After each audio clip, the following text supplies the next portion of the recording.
Komunizam je pojam koji ima više značenja, to jest može se koristiti za opisivanje socijalnog i ekonomskog sistema, ideologije, koja podržava takav sistem ili političkog pokreta koji pokušava sprovesti uvođenje komunističkog sistema. Komunizam su definisali Karl Marx i Friedrich Engels 1848.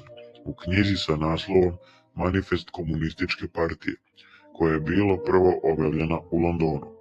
Komunistički manifest je definisao utopiju, komunizam gde svi rade i uzimaju prema svojim potrebama, a u takvom društvu ne postoji privatno vlasništvo nad sredstvima za proizvodnju, odnosno kapitalizam.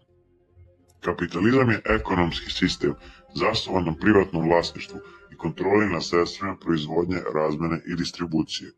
Dakle, suprotno od komunizma. Mnoge ideje koje su Marx i Engels izdali nisu bile nove i one su se pojavile pre u delima Platona Država te u delu Tomasa Morea Utopija. No, oni su uskladili te ideje sa tadašnjim vremenom i shvatanjima. Komunistički manifest je nastao iz kritike tadašnjeg kapitalističkog društva i rastuće industrializacije u Evropi i SAD-u.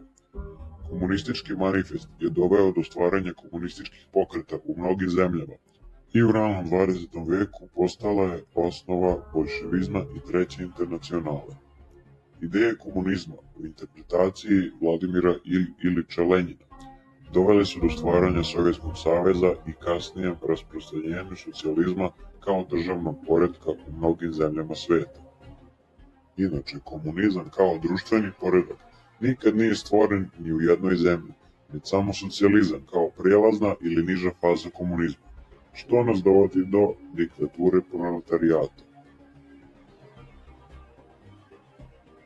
Marks je smatrao da se društvo ne može preko noći transformisati iz kapitalističkog u komunistički oblik proizvodnje, već mora postojati prelazni period koji je Marks nazvao revolucionarna diktatura proletarijata.